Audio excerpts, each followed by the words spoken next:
Hello, fellow creators. It's Bluebrad here.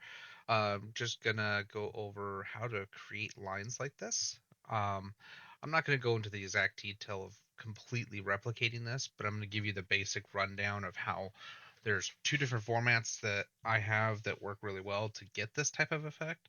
There is one more, but it's kind of too much to work with. These two are the very basic and would get this result without having too much effort. So without further ado, let me show you how to do that. So the first thing I'm going to do is I'm going to use my line tool. I'm going to make a line vertically on the screen here. I'm going to make sure that the stroke is something that we could see. So I'm going to go with the red stroke. I'm going to go 2 point. Then I'm going to separate this about good halfway across the screen. And then with the two selected, I'm going to go into the blend tool. I'm going to select each one. All right. It would give you a solid color because they're pretty identical. We're going to go into specific steps, and I think it's going to be about 20. That looks good. So I'm going to stick with that as the first lines. I'm going to show you option one. So I'm going to duplicate this out. Option one would be you just manipulate the lines. So these two outer lines, you can add pen tools and then you can warp the line and it would give you a very similar result to what you saw in the other part. As you see here, I can get some fancy lines. Figuring out exactly where those lines were blended from is going to be a challenge, but if you take the time, you could actually eventually figure that out and figure out the outer line path. So what you're going to want to do is figure out where this outer line goes, and you're going to want to follow that path, and then where this inner line goes, and then follow that path, and you'd get that same similar result. But this will give you a fun thing to play with that you can tinker around with this path, which I'm thinking that's pretty close to what that is there.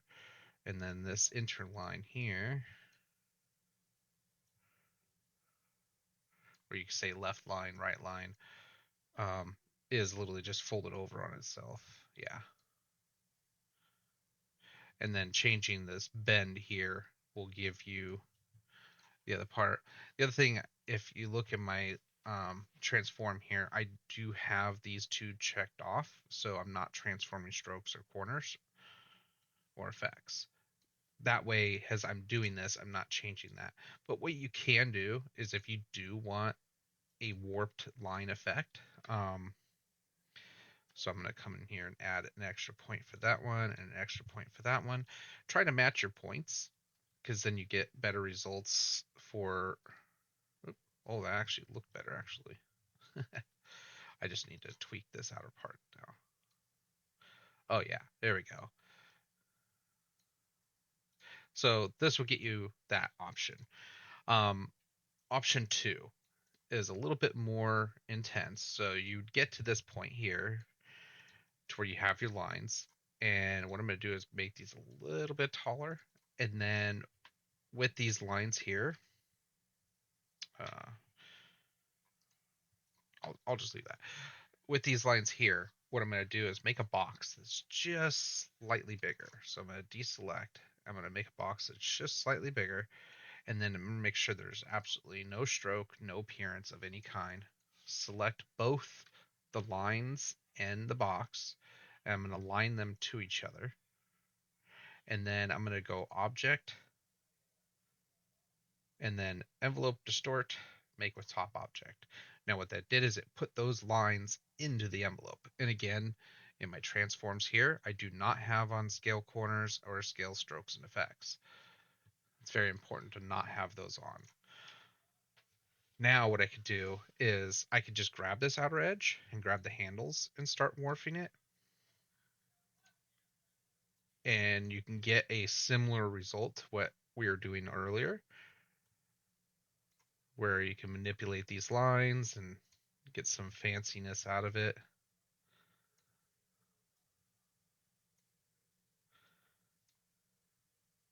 And if you notice, the line widths are not changing. And that's because I did not have on the scale strokes and effects. If I had that turned on, if I start scaling it, it would change the width of the strokes. Um, this is another option that you could do. Or if you really want to get even finer details, like you want like center parts of it to like warp a little bit and things like that, you can come in here and go to your mesh tool, and then you can click to add a mesh, and then now you can move around that mesh's item and you can get even further details. So um, I'm going to release this. Actually, I'll just duplicate it off. Actually, cut. I'm going to undo. I didn't go very far. Okay. So now what I'm going to do is I'm going to use my mesh tool, and I now can warp the center of this and twist it. And so you could use that to do some like wood grains or other object warping. This gives you that capability. Um, just be careful about how many meshes you put in, because then it does start getting wonky, especially if you start using your mesh tool. And let's say you've removed this mesh. If you notice, it's still a little wavy. Um, it should have, in my mind, fixed that line, but no matter what you do, that line will never be straight now.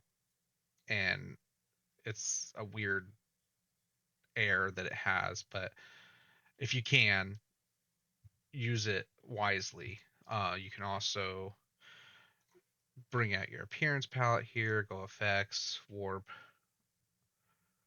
and then you can use warps. Where was that? There was a warp effect that I could do with meshing, but it gives you the same capability of editing where the lines, how they warp. I like this method. The envelope is also another really good method, because here's the cool thing. With the envelope, I can easily come in, double click in, select the lines, and go over to my blend, hit enter, and up and down the line width. And once this is there, I can continue editing. So if I select this, go back to the envelope and warp it, I did not say that program's name.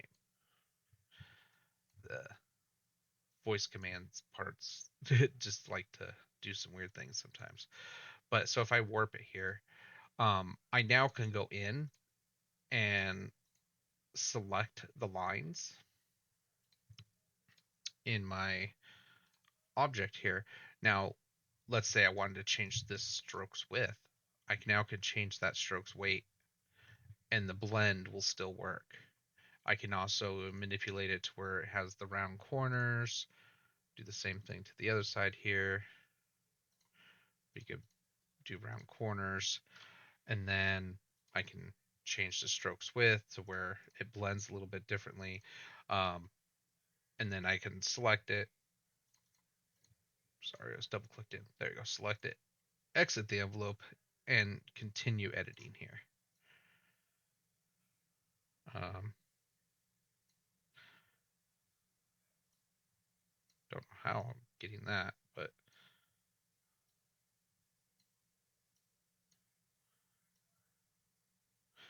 yeah, you can get some really cool artifacts with that. I hope this helps, and let me know if you have any questions. If you want to see any other tutorials on how to get better lines with it, or different options. Because the other thing, I'm sorry, I missed one thing.